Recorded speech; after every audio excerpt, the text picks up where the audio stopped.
Hey coaches, welcome back to Football Talk with Coach Chip. I hope y'all are doing fine. We made it through our little version of snow, nothing compared to what it was about 8 years ago or so when we had the famous snowpocalypse. But we made it through. I'm watching the last of the white stuff as fade away like a spring evening in summertime. All right, folks, today we're going to talk about blocking power to run option plays. I've done a couple of videos on this in the past, but this one's a little bit different. There won't be any video clips on this one, but I'll tag up those other ones for you and put the link down below. But this one's different in that it is a sneak peek at the gun power system. What got me to thinking about this particular section, just out of the blue, within 36 hours of each other, I had 3 phone calls and an email, all wanting to talk about blocking power. One was saying how they started doing it this past year and how it worked. Another one was asking about it, wants to put it in. And it was just so weird. And I said, well, that's what I'm going to do the next video on. I know just 3 people out of God knows how many. But, well, 4 people. You got to know that's somewhat representative. Maybe it's kind of like they used to say about talk radio. It's like 10% of the audience actually calls in or something like that. Maybe that's the case. Hey, don't forget now, the Gun Power Spread System Manual is available to you. Just hit me up at siegel.chip@gmail.com, siegel.chip@gmail.com. All right, that's it right there. That's all the information you need to know. You can pause it if you want to, but the system does come with a wristband creator. Okay, the GPS Gun Power Spread System Manual comes with a free wristband creator on Excel. You can't beat that. That's good stuff, cuz. Be sure you go out there and subscribe to the channel if you're not already done so. If you have, just share the dog TT out of it, if you will. You'll never get an email from me, folks. If you do, let me know, because we've been hacked. One of us has. And it probably was me. So be sure to subscribe today to Football Talk with Coach Chip. Share it if you've already subscribed. And while you're at it, go ahead and just like the video too. The podcast is going great guns. Next episode will be episode 35. We've had college coaches, high school coaches, middle school coaches, and youth coaches talking ball with Coach Chip. One guy, I think, said he's not even coaching football yet. He's been doing flag, and he's moving on up to the padded kits, as they call it. My buddies in Ireland and the UK call it. Over 30 episodes over on the podcast. You find it on Spotify, Apple, all other major podcasters. I'm going to tell you now, just be honest. If your podcatcher doesn't have Football Talk with Coach Chip, you need to delete that one and get another one, because that was not what's happening. Let's talk about power blocking. This is what you'll see. These are screen-shotted straight from the Gun Power Spread Manual, where we spread them and shred them. Now, this is just traditional power. Longtime viewers have seen this one. You got to make sure anytime you're running the power scheme that backside guard knows he's got to hug that rump line. He will not come off on that defensive end when he sees him. Right here, you got to look at it. See that left? We're running it to the left, that left D end.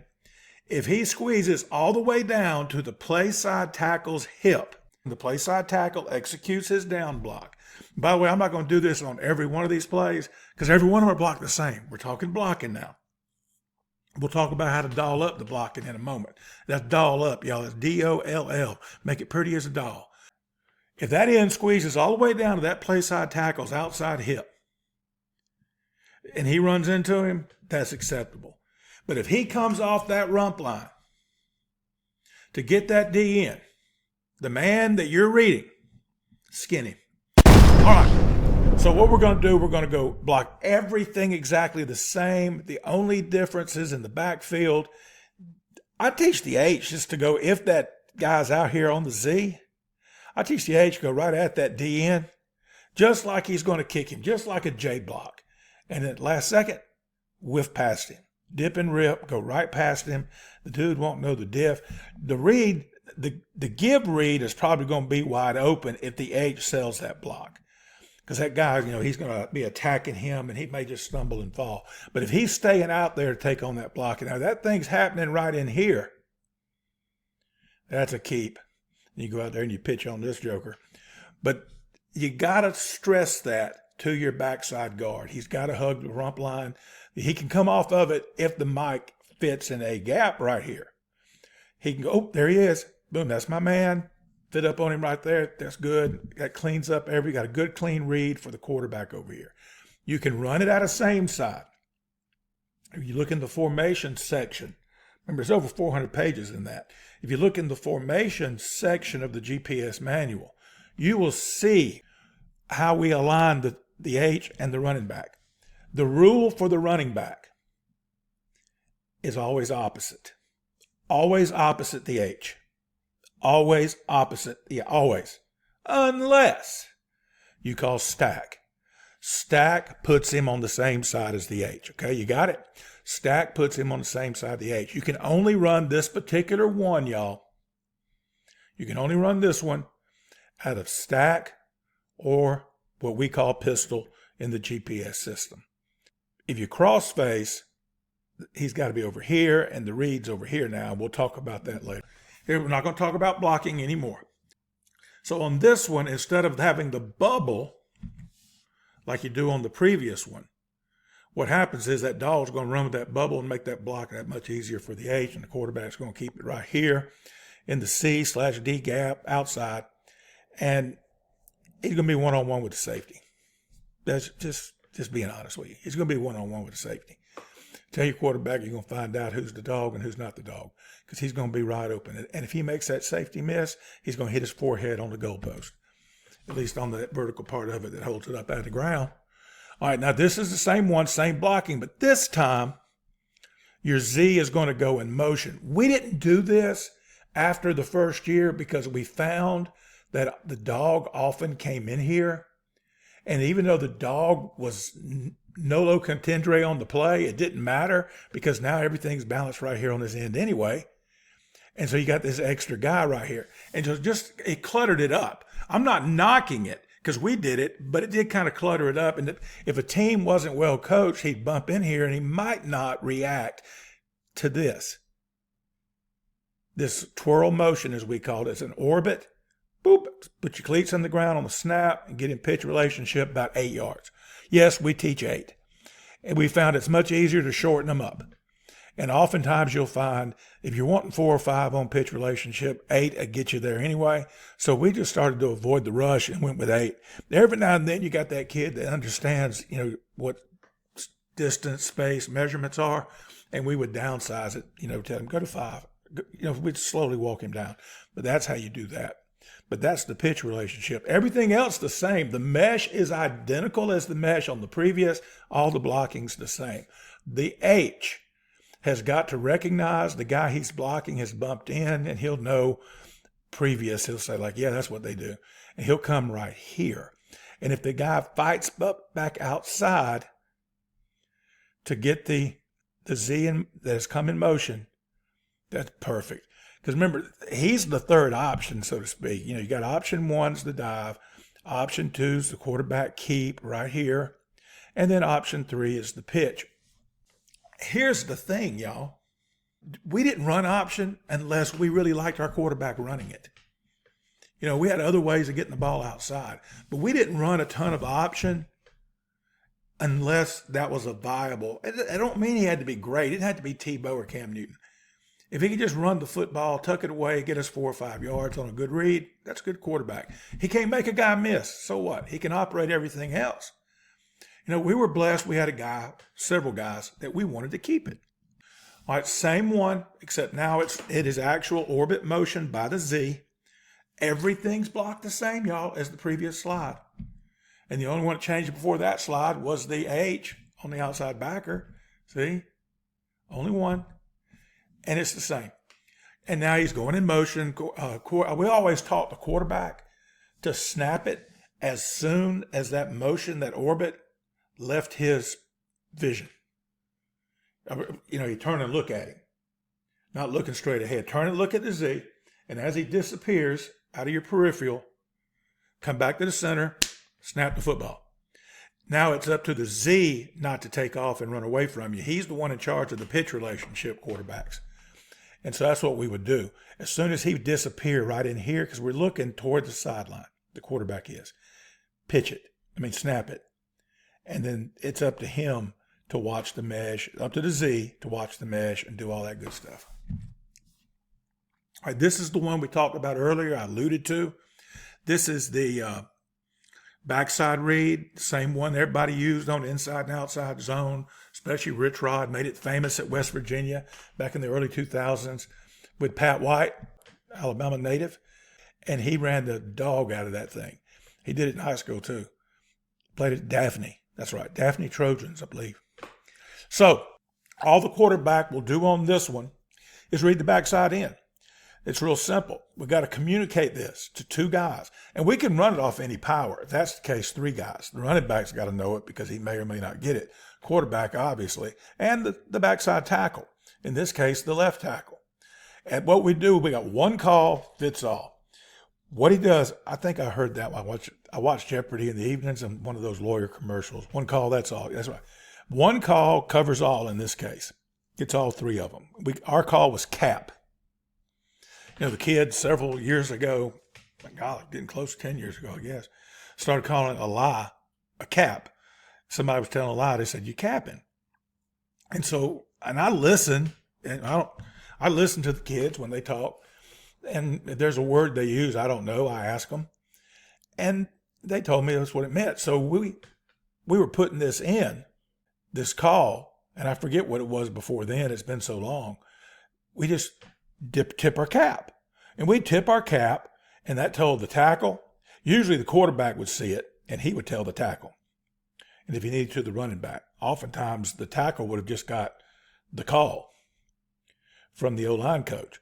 So the quarterback would look over there and say, cap, cap, cap. And that only, so what keeps the play side tackle from doing it? If he hears a cap call, his rule's not gap hinge. Gap hinge means they got to have a concept. You just can't print wristbands and give it to them. The kids got to have a concept of the offense. First thing I always did was show them who to block. Second thing I did was turn their fannies around and look at the backfield. Watch what they're doing behind you.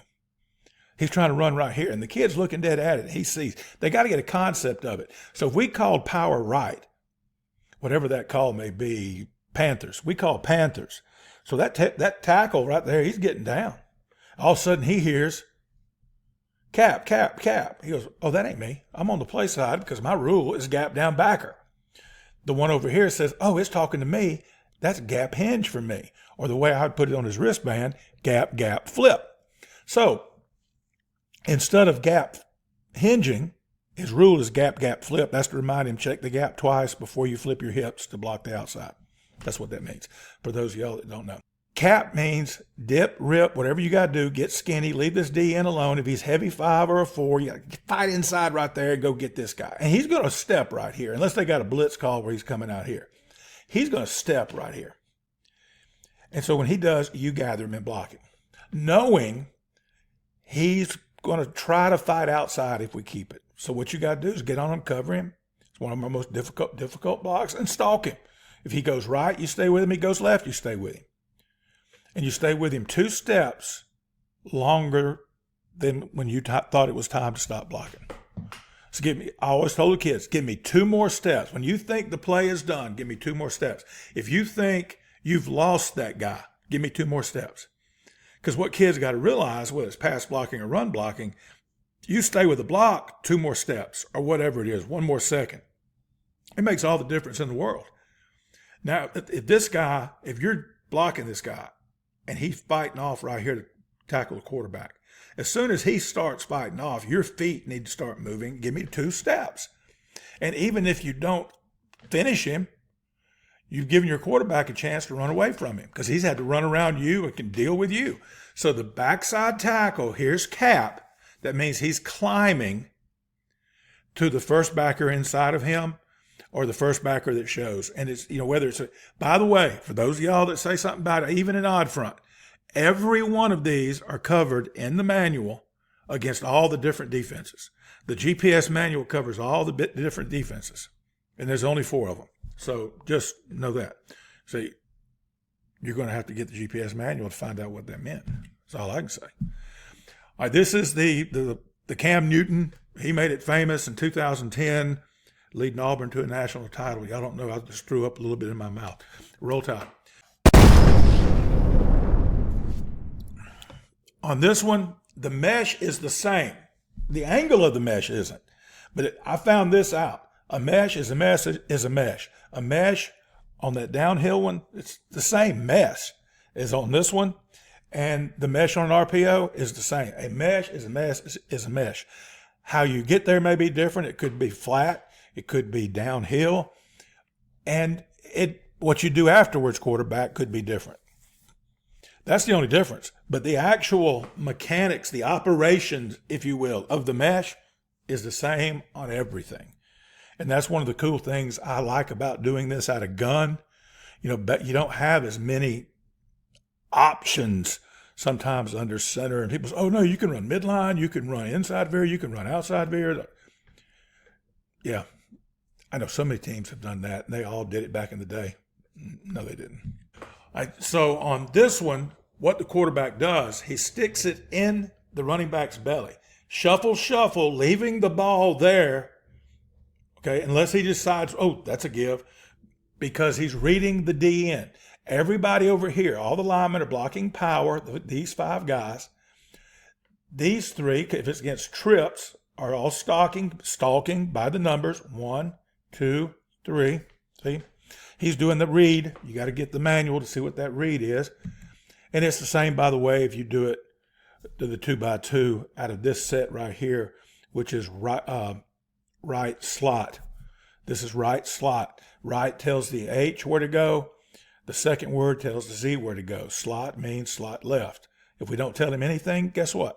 Slot right. It's all in the manual, GPS manual. Get yours today. Now let's look back to the trips one. This is a favorite way of doing it. We just liked it. Because what happens is you really don't get an extra run defender anytime you go trips. And there were times I would go a long time. I'm not talking plays. I'm talking quarters. I'm talking multiple games and not get in trips. And here's the reason why. They're giving us an 8-man front no matter what.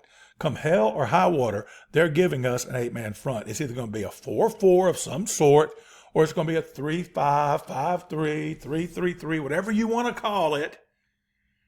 You end up with an 8-man front. Okay, most of the time.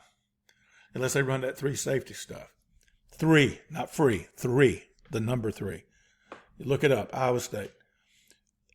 That's why we don't run away from trips very much when we do get in it, because we've left a guy over here.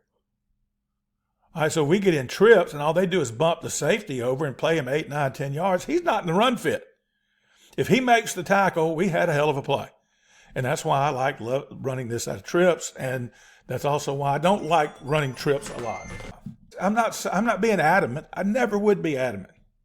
Okay, what I'm saying is, this is what I think. I love this one right here. This is the speed option with power blocking. Again, to me, a bigger quarterback, going back to this right here, I wouldn't run this without a bigger quarterback because he's running off tackle. Why not give it to the running back who actually practices running off tackle all the time? And we ran this, but we preferred the other one, the downhill, where the running back is the inside run threat and the quarterback's outside. On this one, it's the opposite. Your quarterback right here has now become the dive man, and it's the same thing right here. He will be the dive man. If that end runs upfield, I'm in the top diagram, the quarterback's going to run it right here, just like the running back would have ran it on power. Because they're blocking power. If he runs upfield, quarterback's keeping it. He's your off-tackle runner now. Again, I go back to my philosophy on this one. If that quarterback's going to run inside those tackles, he better be a nice one. That's all I can say. All right, back to the speed option. If the end runs at the quarterback, and if you really want the running back to run it, here's the mindset. Teach your quarterback, is he looking at me? Has he run outside at all? Is he looking at me? Because I'm telling you what, if you're eye to eye with that guy, he's got you. Pitch the dang thing. He's looking at you. And that gets, if you want to get it in the running back's hands, that's the way to do it. Attack downhill now. It's not a roll out for the quarterback and find somebody to pitch off of. It is catch it, take one step back, put it up on your ear if you want to. Sell that quick game. And then attack that B gap. Attack that edge. And if that joker runs upfield, you keep it. And if the joker squeezes like crazy, like it's all the way down in here on the down block, which he won't be, not in most high schools. If he does, quarterback keep it. That's probably a touchdown. Or he ends up pitching off the safety. There's all kind of cool things to do. All right, this is a vanity play for me. We practiced it, never did it. Didn't spend a ton of time on it. Maybe should have. Our H's were more blockers and catch it in the flats or catch a crossing route kind of guy. They weren't running back types. So that's one of the reasons we never did it. And if we did do something like this, we'd change personnel. He's running the counter. That's what it comes down to. The H is running the counter. H, you can jab step him or pause step him. Make sure he knows he's missing the gap hinge right here. Get his depth, get around it, find the rump line, and look at the quarterback. Look for the football. It's that simple. You'll be getting a little underhand pitch, and you won't get it. Be confident. This is the number one thing why you got to rep it. Those H's get gun shy. They're catching a ball in the friggin' box. Yeah, that's something to be a little nervous about. So what you do, you got to rep it up and tell them, you're not going to get it if there's somebody there. If the end sits, the quarterback's going to keep it and go pitch on the outside backer. If the end squeezes to you, he may blow you up anyway, but the quarterback ain't pitching it to you. On this shovel pass, teach your H's. You're not going to get hit. And tell him, if you do get hit, you can tee off on the quarterback because he just set your fanny up. So, and that's why we do it that way. So if the end runs upfield, underhand toss it to the H. If the end sits, squeezes like that, go out there and pitch on the dog. Pitch on the outside backer. It's a good one. We've got some video on it. And I forget the title of I'll try to remember and link it up. All right, opportunity to support old Coach Chip. Buymeacoffee.com/Coach Chip. Buymeacoffee.com/Coach Chip. It helps support the channel and myself. Here are freebies. Pause a little bit. Leave it up here. Give you time to screenshot it and look at it and see what you like. I'll send it to you. All you got to do is be a subscriber. And we've added a weightlifting program. It's one cycle. And then, of course, the other cycles were a lot of the same lifts with different reps and sets. And that's more involved. Or you can explore any of these concepts. Got an email this morning, maybe heading up to do, I'm not going to mention a name yet, a place, maybe heading up north of here. It's not, so right now you know it's not too far. And we're going to do a clinic. And I'll give you more about that. If it comes through, it'll come through. But this is somebody that saw it. And they said, hey, you serious? And I said, yeah, we'll do it. Yeah, sure. Where are you? And I said, okay, let me check. And he said, let me check. We'll work out some dates. We'll do it. If not, we won't do it. Or we'll do it on a Google Meet, whatever. But if you want to do that, contact me at siegel.chip@gmail.com. Siegel.chip@gmail.com. You'd be surprised at my availability. All right, this has been a sneak peek at the GPS system using the gap down backer power blocking scheme. And you run option plays. Run option plays. So when you're repping power, you're repping all these option plays, and the other plays you run with power blocking. There's a lot of them. You got to get the system. Check it out. You like it, you pay me for it. It's no big deal. Until next time, y'all, be elite. All video clips contained on Football Talk with Coach Chip are meant for analysis, criticism, comment, teaching, and research by football coaches. We believe this falls under the fair use doctrine of the Copyright Act, Section 107.